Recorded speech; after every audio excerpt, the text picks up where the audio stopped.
Hi David, hope you're well. Thanks for your time. Let's start with a fitness update. Maybe Liam Gibbs is the best place to start. How's that looking after his injury on Tuesday night? Yeah, Gibbsy unfortunately has the serious quad injury. He will be out for the rest of the season. He will see a specialist in London this week, and then they have to make a decision if he needs a surgery. Josh got off after 60 minutes, as you know, with some quad tightness as well. He is a doubt because he was not able to train today. Anyone else looks fine. Johnny Rowe is we have to assess him day to day. I think there's a big chance that he is involved next week against Bristol at home.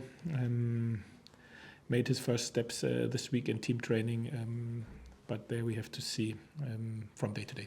Just on Liam Gibbs, first and foremost, obviously a massive blow for him, but he's a player that you've kind of used pretty reliably in terms of coming on and impacting games. So a blow as well. I mean, we've already spoken about maybe the thinness of the squad. Losing another body to that is unfortunate.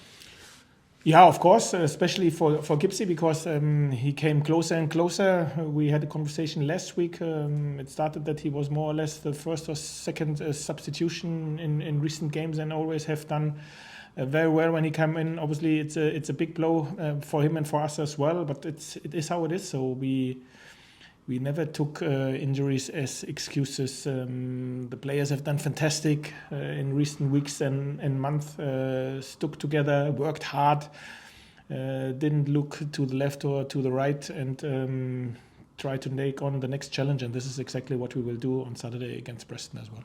And with Josh as well, everyone obviously knows his injury history this year. Does that mean that you have to take a little bit more precaution about him? I know you've spoken before about kind of his training and that sort of thing. Is there a little bit of management needed with him, even if it is kind of a slight doubt? Yeah, to be fair, the last couple of weeks in terms of training, all good. Was able to follow the regime, but he played now a lot of 90 minutes in the past, and obviously then Tuesday night he felt his quad, and this is why we got him off.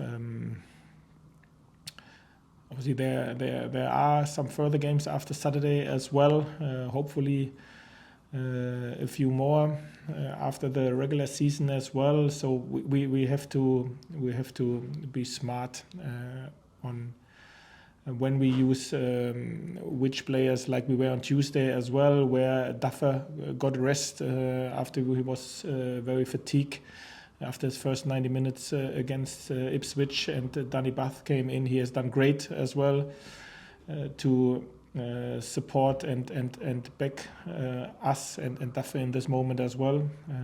So Duffer looks fresh again. I think he is ready for Saturday. And Jakob Sørensen as well, is he in a position this weekend where he'd be available, or is it one that you're maybe looking for? No, future Lungi weeks? is not back in team training at the minute. Okay. Just in terms of your reflections back on Tuesday night, then I mean we spoke after the game, and it was sort of a lack of ruthlessness that you were kind of frustrated with. I think is that the case? Having watched it back and reflected on it, the opportunities that you had were there. It was probably a lack of sort of taking them rather than anything else that maybe cost you 2 points. Yeah, I think if we reflect this game, we should speak about the truth, and the truth is that we didn't put the game to bed. We had enough chances to do so.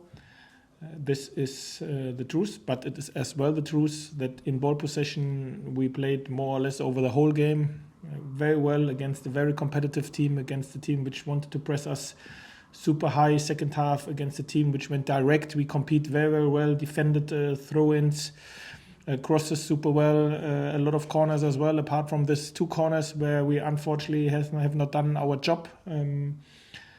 And performance-wise, I think this was a away performance where we, I think, can say it was a good one. Unfortunately, it was only enough for a point where we were able to get 3. So this is the truth. I think it makes sense if we speak about the truth to name the negatives clear, but name the positives as well. And there were a lot of positives in this game as well. And this is exactly how we always have done it I always try to stay calm and don't get driven away too much to the left or to the right. Be focused on what happened in this game and be focused on the next one as well as Preston. The good thing is everything what we experienced in the second half, we probably will face on Saturday again about this directness. Was a good first test for us, even if Preston maybe do it on another level. And this is exactly what we then have to make sure to compete as we have done. But if we will have our chances and if we play to our strength, we will create our moments, be ruthless and put the game and the chances to bed. Yeah, I think Ryan Lowe has been pretty quick after their midweek game to stress the importance of this game for them, obviously at the weekend, because they are one of the teams chasing you. I mean, you must see it that way as well. It's an opportunity to restore the gap that you've got, even potentially extend it with a victory. So both sides really motivated for this weekend. It's I think certainly maybe neutrals will be looking at it and licking their lips at this game. Yeah, listen, what should he say? Of course. To be fair, though, I think it's clear if they will not win. For them, it's very, very difficult. Then, and for us, it's clear. We like to continue to perform, to collect points. If he makes it the biggest game for him or for them, all good. If he like to put this pressure on his team, all good. Whatever he thinks, we will be there on Saturday. Do you have to be ready to navigate that as a team? Because that to me, when I hear a manager says that, you think quick start, they're gonna really sort of come out of the blocks. Do you have to prepare your team for that sort of reaction and that intensity that maybe those words and that motivation brings? Yeah, but to be fair, I've never lost a away game where I had the feeling, okay, we can be on the back foot and enjoy this afternoon. This is always the same. So we know exactly what we will face. If there is one proper British team in the Championship, then it's Preston. Very physically direct, compete for long balls, for second balls, set pieces, long throw-ins, and they do it on a very, very high level. They are a top team, compete for the playoffs, and this speaks for itself. For us, it's another big challenge. To be totally honest, we experienced a few in recent weeks and months, and I think I ask us to do what we've done and what I said in the past: speak less, work more, and be humble. We know where we come from in November, where we were, and it's absolutely outstanding, fantastic what the players have done, the position which they brought them and this football club into, and now we try everything, invest everything what we have, leave everything on the grass to keep our position. In terms of the reverse game at Carrow Road, obviously a 0-0 draw. I think they set up very deliberately. I think they're in a poor run of form at times, so it felt like kind of them trying to stop the run maybe of defeats that they had. They've obviously managed to stabilise and are now pushing for what they hope will be a top 6 finish. I mean, what have you kind of made of them? And are you expecting a similar game or a slightly different game to maybe the one that you got at Carrow Road? No, I expect it's completely different. They will not sit and wait and hope for a draw. I think this is not the position which they are in now. This is not the moment of the season now, and this is why I expect a super challenging, a super exciting, a super interesting game, and we as well. We are looking forward to it to play this away game. The fourth last game of the season, and will be a good challenge. Does it help that, because I know you said recently that all of the games feel big, and they do? You also had Ipswich, you've had games against sort of teams in and around you previously. Does the fact you've been through those experiences and obviously won those experiences, does it help you with dealing with another big game when they sort of come in succession in the way that they are at the moment? Yeah, for sure. I think this is what I wanted to say. If I said we are very humble because we know where we come from. If you like to go on a run which we had, if you like, to do what the players have done to come from a very low into a position where a lot of teams would be exciting about. This means you had a lot of big games in this period, which you have to first compete and secondly to be successful as well. If you will not have done this in the last, 4 or 5 months, you wouldn't have not been able to be in a position now where we are compared to where we were beginning of November, end of October, and this is exactly what it means. The guys faced a lot of big games, home and away. They compete and they won a lot of them as well, and this is why they are in the position which they are now. And this is exactly what we like to keep going, and where we are really pushing for as well, because we know exactly nothing is decided. Nothing will be decided after Saturday as well. Nothing is done, but we are in the middle of the race, and this is exciting for us.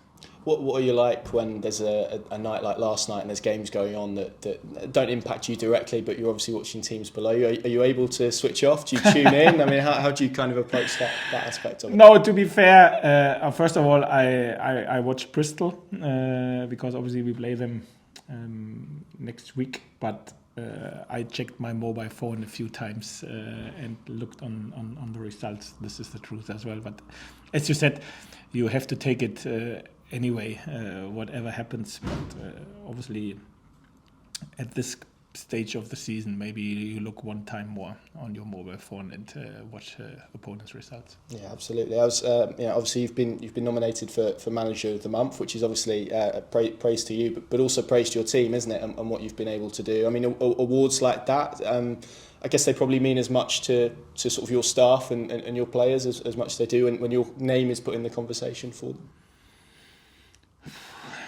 Yeah, nice, but let's move on. Not important. Well, what about Gabriel Sara then? Because I think he was in the running for the player. He's clearly, because he's had the positional change and that, it seems to have taken it all in his stride. Is that a sign of just how an intelligent player he is, that he's able to sort of be dropped into a new position and it's okay, fine, let's go? Yeah, to be fair, especially if a player like him or Kenny McLean, when he played centre half and I think got nominated as well. This is a testament to the quality which these players have. If they play out of position, how good they are, if they can adapt, understand how we like to play, and then bring their skills and interpret them with their qualities, and do it in the manner that they got the spotlight is top. And only shows what good players there are, and Gabi for sure, he deserved this, yes. And given all of what we've spoken about in terms of your squad and maybe the lightness of it, to have players like that who are intelligent and versatile and can be put into different situations, so useful for you as a head coach, isn't it? Yeah, absolutely. It's always great if you have players who can play on several positions. This is always something which you love to have. And we have a few of them in our squad, which is obviously always beneficial. And just final two from me, but obviously in recent weeks you've brought young players with you, Kenna Bow, Finley Welsh. Just interested to know, because what sort of or how you manage the balance between, obviously they're getting exposure and training with first team and coming with the first team to situations, but obviously by doing that you take away perhaps regular minutes for the 21s, which are important for their development. So as a coach, how difficult is it to juggle that and balance that between obviously what they get from the positive side of that to the negative side of it? Yeah, I know where you come from, and you are right, it's a challenge, but to be fair, at the minute we are not in a situation to look after their game time minutes in the under 21 week, because we have to look after ourselves, and you see the matchday squad always how many guys of them are involved, and you can imagine how this matchday squad would look like if they would not be involved and play instead in the under 21. So at the minute there can't be discussions about it. There was a period in the season before the winter window where we had this situation where we could discuss will he travel with us or will he play but at the moment this is not possible. And just finally from me, I think a lot of fans wanted to ask about kind of Sidney van Hooijdonk. I know you've been asked about him a lot. Obviously I think he's been an unused substitute in the last 4 games, and I know you've mentioned conversations with him as well. Are you having to manage him as well and sort of speak to him about the situation and actually we might need you at some point and that kind of aspect of it? Is there a situation there that you need to... At the end of the day, listen, the only thing what Sid at the minute can do is impress in training, and this is what he does. So big credit to him, and then to wait for the moment where he can get some minutes and then obviously impress in the games as well. This will come. I'm quite sure that this will come. When it will come, maybe on Saturday, maybe the week after, I don't know. But this moment will come. Good stuff. Thanks, David. Good luck on Saturday. Thanks, Connor.